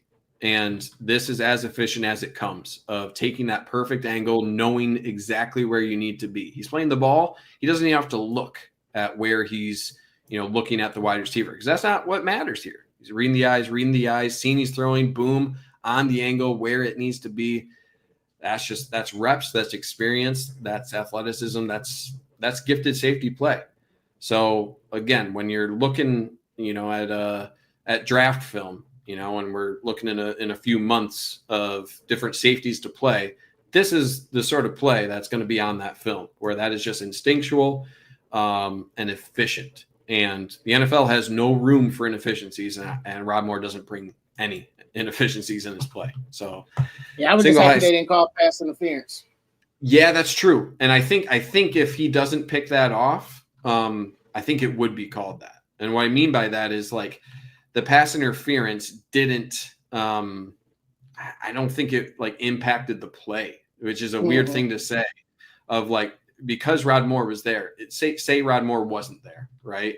And this is the only thing that's occurring. So just blank him out from your screen real quick. I think they call that all day, because he does get physical right there, but it is right at the point of the interception there for Rod Moore. So it's tough. It's a close one. And I would have understood if it were called pass interference, because there is some physical contact there. But I do think, I don't know why I dropped out there. I do think there's something to Rod Moore being there compared to if it were just a one-on-one coverage back there. But anyway, I think you are right, where it's probably a little bit fortunate that didn't get called. But for my fandom of Rod Moore, I'm very happy that that it wasn't called. Yep. All right, up 10 here after the interception. Handoff here, not going anywhere, and Michigan just really struggled to establish the run. And this, I thought, was another misplay from Sprague, but not more of a mental thing, not a physical thing on this play. So what I mean by that, what's the blocking scheme? You got zone blocking here. So you got 71, Evan Link, single block. So I think you have a double here, expecting your center to climb to the linebacker here. Then you have a double here, expecting Sprague to climb to the backside linebacker. And then you have your fullback, Bredesen, coming across to deal with the edge player. So the issue I have here is, as soon as you see this player, this defensive tackle for Wisconsin, looping around this way, right? Because it's kind of like a stretch play here. At least the first steps are sort of indication of stretch here, or at least that's sort of the technique. As soon as you see this guy going this way, you don't have to chase him. You don't have to chase him. To me, it doesn't make sense to have this double team and expect him to climb elsewhere, like anywhere else other than number 0. It makes sense to me that you double here and then you have your tackle get out to this level. So anyway, I think that's just a misplay from Sprague, because consider right here that instead of following, he's able to pick up number 4, and then you have Bredesen pick up here. This is a very promising play. You have a couple options. Either you can continue on this path here where you double and then you trust your center to release out here, or you can get this cutback lane off of kind of like a counter off of this action that you have going here. So you're not able to ever really get to that because of Sprague.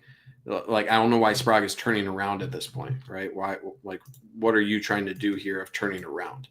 So to me, it doesn't make sense for this guy to be completely unblocked if you're bringing Bredesen across here to deal with this edge player, right? If you're trying to say, hey, we're just going to out sprint and leave this linebacker unaccounted for, then that's where you would see Haynes going. But anyway, it just doesn't make sense to me, that play design, to leave number 4 unblocked when you have 2 double teams like that. You almost always see the role of those linemen to climb to that second level. And I don't see anyone climbing to number 4 like I would expect them to.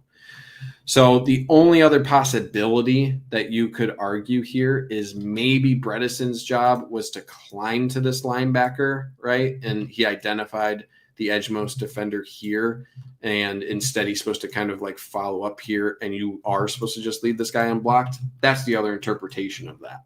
So I'm not 100% sure, but to me, it doesn't really make sense to leave number 4 unblocked. So again, just like kind of one block away, because everyone else was doing their job. It just seemed like there was one miss here or there. Okay, moving on. We're at 1st and 10 here later in the third quarter. So I think we probably had a couple punts here at this point. This was just another heartbreaker. You can see everyone in the stands. That's the first thing I want you to look at. Everyone in the stands collectively raise their hands here, because they're all, like me included, all like seeing just the open field, just like 40 yards potential here. And then the collective surrender cobra of just, because that's what I did.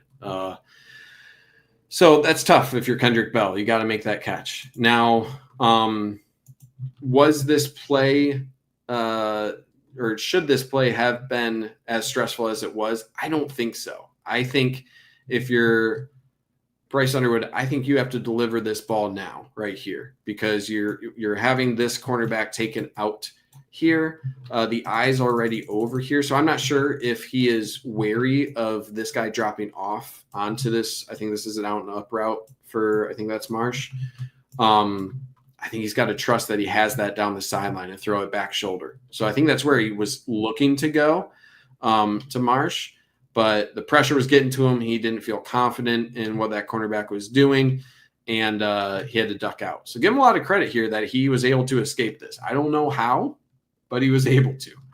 And then at this point, great job. And Kendrick Bell, give him credit. He ran to the open area, right? He continued on his path. So you do a good job. You recognize that this defender is flying up. So yeah, throwing the ball here is the right move. That's exactly where you had to go. You just got to come down with it, man. And at this point, I do think like the trajectory here of Kendrick Bell, I don't know why it's like a little bit towards the quarterback. At this point, I think you kind of like teach your wide receivers, like continue horizontally towards the sideline. So I don't know why he's coming back towards Bryce Underwood, like a couple yards the way that he is. That's just a little nitpick of, maybe why the ball is a little bit higher, because he's coming towards him. But either way, the ball hits your hands just like a little bit above your helmet there. You got to come down with that ball. So is it a little high? Yes. But if the ball's hitting both your hands like that, you got to come down with it. So that is absolutely. That is a killer. You can't call for the ball and then don't catch it. Exactly. Right. You're streaking across the field, throwing your hand up like I'm open. Catch the ball. Yeah. And this is a 5-star quarterback doing 5-star quarterback things. I think he got face masked here too. I'm surprised they didn't call it. See that little jerk of the face mask, but his ability to sprint and get out there and then deliver at least a catchable ball is exceptional. Just got to come down with it. And that's a huge play, because that's, that is first and 10, but that was potential 30, 35-yard play. All right, now you're at 4th and 2 here on the 28. We're in the fourth quarter here. And just little mistakes, right? This game, Michigan had this game and had so many opportunities to close this game earlier than they did. Just little things like this cannot happen, right? So I don't think Crippen has had many snaps this low. It didn't, I can't remember watching film this year and being like, man, he needs to, that snap is continually low. He needs to work on that. So it seems like it's a one-off. And And that's tough. I can't really blame Bryce Underwood in this case of just jumping on it, right? Like, I get that. So I'm not going to put it on him. But you also have to know, like, it's fourth down. If they jump on it right here, it's not the end of the world, right? It's already a turnover. So if it's third down, I agree with this play to jump on it. If it's fourth down, you got to try to make something happen, right? So just diving on it isn't really going to do much. Now, again, I think it was a bad snap. I'm not really gonna harp on him too much for this play. Just unfortunate. And I think it put the damper on like the feeling of the game overall of like, man, you gained all these yards, you're in field goal range, you're going for it, and then that's the snap. It's just deflating as both an offense and defense. Yeah. I think this is the play that Bryce kind of looked over at the sideline and demanded that they go for it. Yeah. And then we didn't. And then that happens. And, or if Sharon sees that, right, he's like, see, I should have just kicked it. I shouldn't have went for it. Like, right. It strikes no confidence in him. So I just hate that he just didn't execute that. Yeah. Prove me right. Right. Like, I get it. You want to be out there. You want to make a play. Prove that decision that you're pushing me towards. Prove me right. And that's just tough. Exactly what you said. It's not instilling confidence to make that decision in the future. Okay, so we're in fourth quarter here. We're on defense, 3rd and 5 here for Wisconsin, and great play here for your linebacker getting in the window here for. I'm not sure if this is exactly an RPO or maybe just a play action pass. It's also really weird, like this technique. It didn't seem like maybe the other angle. I don't know if this is the best angle to show it, but no, it looks almost intentional. Now it looks like he just dropped it. Okay. So anyway, you know how there's the NFL play where like the stumble throw or whatever, where it looks like the quarterback stumbling and then it like throws off the defense. I forget which teams did that, but this looks like just like a wonky snap that was fumbled and then turned into a pass. So it's probably supposed to be an RPO that just got fumbled by the quarterback, and that's why I brought it down. But really good job following the eyes of the quarterback here for Ernest Hausmann. And this is the sort of thing where it's like you don't need to drop back your defensive end to do this sort of thing, right? His eyes, he's already in position, so he can focus on things like eyes. He doesn't need to run anywhere to get in position. So he's following the eyes of the quarterback. He's able to shift slightly and then time his jump here to bat the ball away. The next thing is Barham is right there. I really like that Barham is, he hasn't like given up on the play. His eyes are still here on the ball. Got to catch that ball. It's in your hands. It's in his hands. Maybe that was the main reason he went to defensive end, right? Is you got to catch the ball. So it's tough, right? It should have been a pick, really, but give Ernest Hausmann a lot of credit. He was right there. So good play from the defense here on 3rd down, forcing them to punt, and just got to come away with that turnover. That's the final step, right? If this play is a B+ to make it an A+ is securing that interception. Yep. I didn't see that at first. I was trying to figure. I was like, why did he have such a delay? Put his hands on, like he missed it a long time ago, and then I went back and watched it on film. Like, oh, Barham could have picked it. Oh, yeah, it was right there. And I think that's kind of probably part of the because I don't know. This is a really tough play for Ernest Hausmann to pick, right? Like his expecting a linebacker to come down with this, like he doesn't exactly know where the ball is going to be there, or like where's it going to be, right? He's just kind of getting in the path, trying to get a hand on the ball. So I wonder, like from a technique standpoint, it has to be like try to deflect it upwards, like have your hand, at like a 45-degree angle, try to deflect it elsewhere rather than knocking it down, because the odds are it's going to be deflected back towards a teammate. And that's exactly what happened. So I'd be interested to hear from like a linebacker coach for Michigan, if that's what the technique is, but it almost worked out. Okay, we got 5 more plays here, a couple on offense, a few on defense. This was a really nice run here. Wanted to finally show a run where Michigan put it all together. But this hands on your knees, man. And this is the difference between a good pickup, right? Not every play that isn't blocked 100% correct is completely unsuccessful, right? Like they do a good job getting this double team. And I mean, I do think the linebacker number 4 chooses wrong here. He kind of blocks himself by coming up, but this double team does eventually get to the linebacker. And then, block here. That is enough. You don't need to block this defensive end. That is enough to create a successful play. Mm-hmm. This play is successful. So good job from Justice Haynes exploding through the hole there. Good acceleration. That'll get you somewhere. So that got Michigan a good gain on here. But the difference is, what if you don't have dropping hands on knees from your right tackle here? Say he's able to get out here onto number 0. Look at how different this play would be if you watch number 0 there. If he's getting blocked, this play is blocked to the safety because you have Dominic McCulley here for number 5. He is gone. If this is a block right here, he is moving, and the momentum here for number 1 is taking him out of the play. No one's catching Justice Haynes there if he has a block there on number 0. So let's watch that again. Number 0 isn't here right now. If he's getting blocked, there you go. Yeah, if he's not here, you're gone. You're cutting off the butt of Diamond McCulley getting this block. His momentum's still taking him away right now. Good luck. Good luck catching Justice Haynes at full speed, cutting off the butt of Diamond McCulley there.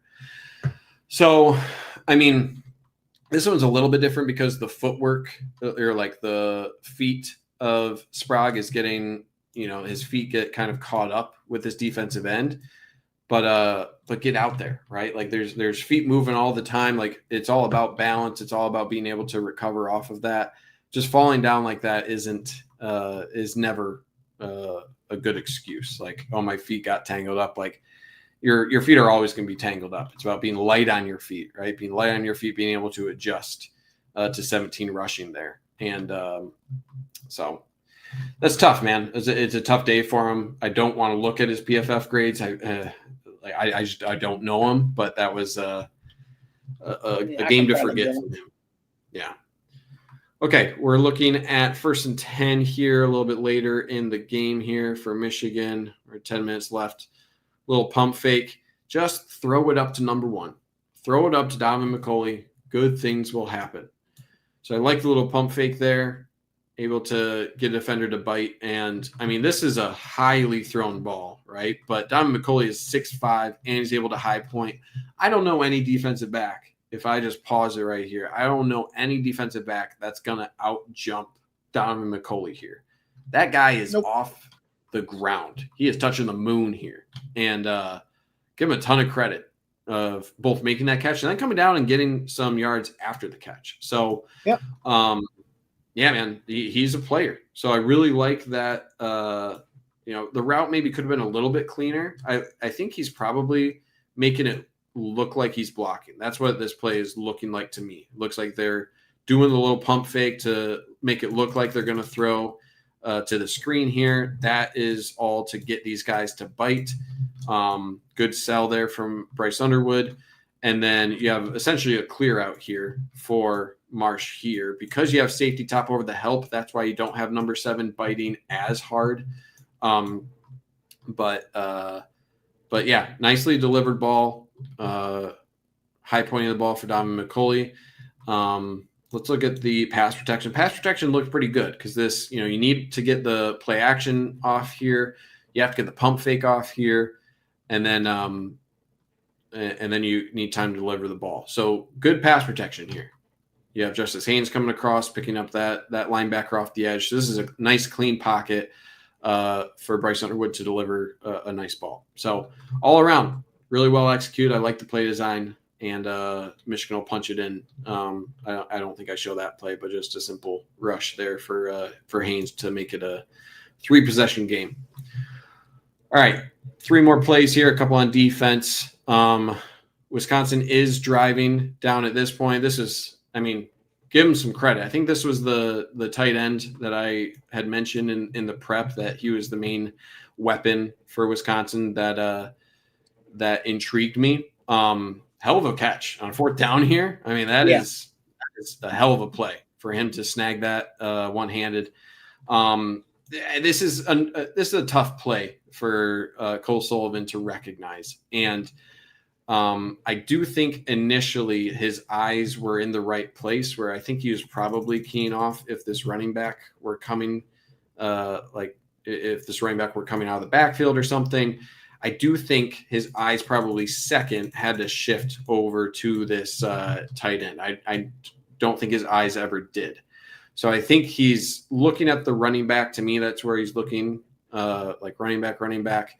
And then he never really notices the tight end is coming out until too late. So maybe just scan a little bit more, right?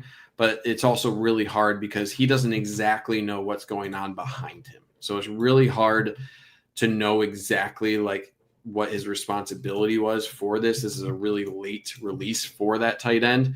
So to me, this is more a play that's really, really hard to defend against. And unless you have someone in the flat naturally in your defensive call, it's going to be really, really tough to expect anyone to get there. So give him some credit for making that grab. And I think it was a good play call.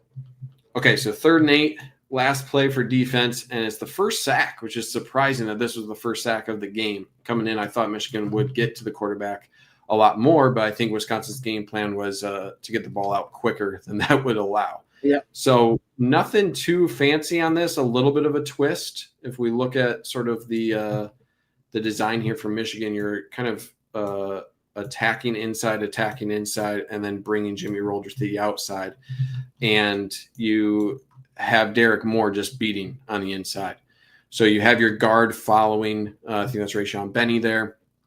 75 isn't able to, it looks like he's trying to pass off Derek Moore to that guard, but that guard is obviously 73 has taken Rayshawn Benny at that point. So that means there's nobody here. Both number 6 and the right tackle at this point are recognizing the threat of the blitzer, and both of them say, hey, we gotta take him on.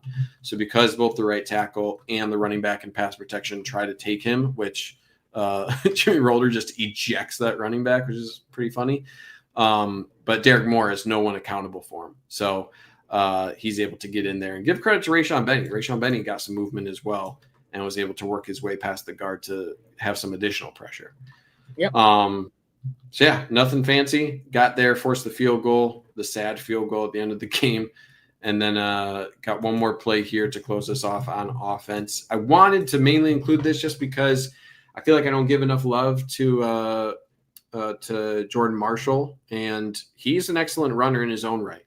And I think he's going to have a game here or there that prove that, he's going to be an excellent back, I think, this year and moving forward, even though Justice Haynes is clearly having next level performance. But Jordan Marshall, really nice push here. And I'll give some credit. Sprague does a really good job getting some push here, getting some movement, as well as who's that? Jake Garnera getting good movement there on the aggressive linebacker number 4. So they're able to do that, and because of the movement that Sprague's able to get, he's able to cut off of the butt of Sprague really well. The other thing I really love to see in a running back is make people wrong. What I mean by that is number 9 is forced to be hesitant right here because of all the different potential avenues that Jordan Marshall can take here. So Jordan Marshall commits one way. You can see that he's starting to commit here. And because he's choosing a direction here, he has forced this safety to commit this way as well. But this whole path that Jordan Marshall took was a fake path. I say fake. He's doing this to force this decision out of the safety, and then he can cut back. So, he's creating his own lane essentially by doing that. He's using that open field as if it were another blocker, and he's able to pick up even more yards as a result. So I like to see that sort of instinct, that sort of play from a running back, put your foot in the ground, make that cut. Then he's really able to be physical here. Use that stiff arm, push him off. Has another linebacker there, not able to get off of him, and he's just dragging guys. So I'm really excited about him. I think he's going to be an excellent running back. This is the year of Justice Haynes, it seems, as the feature back. But Jordan Marshall is excellent in his own right, and his ability to get down to the 5 there, the yards after contact, is something special. So, yep. Okay, my friend, that is all That's I it? have. That's it. We're All right. good. We're at 2 hours. Well, yeah, we did it at 2.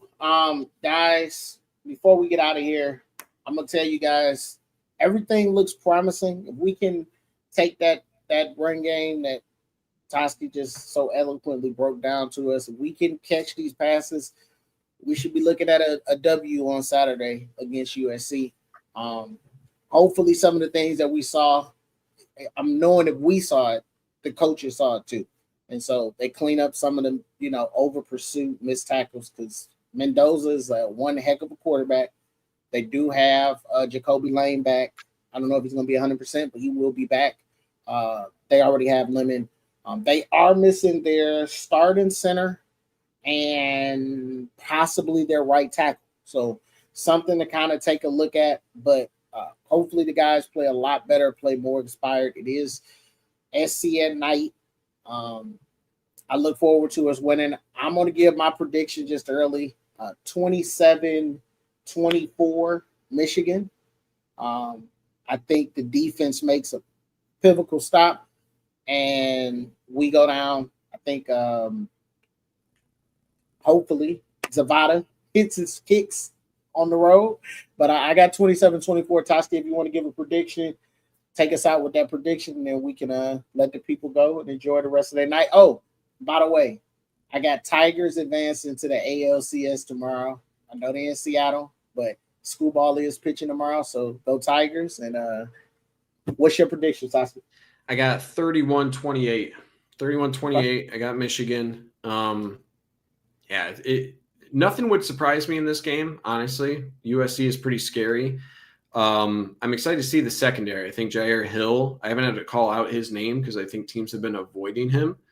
I think USC has enough weapons to where they will challenge the secondary. I'm excited to see what they can do. I think you'll see a lot of Jaden Sanders. Rod Moore is, going to be a huge pivotal part of the defense. So I think the offense, I think they'll come around. I think the offense will have an easier time on the ground compared to what we saw today against Wisconsin. So I think they'll find a little bit more success. And I'm expecting a tough game though. USC will get theirs. They have some weapons that they have high-powered offense to slow down. So I think it'll be a tough one. I think it'll be a close one the whole way. Zavada, I think, will get a 50-yarder. That's my prediction. Not at the end, but I think he's going to nail a 50-yarder as he does. But it's going to be a close one, 31-28. That's all I got. Throw a like on the video. Subscribe to the channel. And we appreciate y'all. We'll be back next Tuesday as long as we get our film in time. We will be back at our regular time next Tuesday, 8:30 Eastern, 7:30 Central. We appreciate all you guys. Make sure y'all like, subscribe, and even comment. If you're watching the video tomorrow, comment. Put a lot of comments. That helps us, helps Trevor and the guys over at Rivals. And look forward to seeing y'all next week. Go Blue.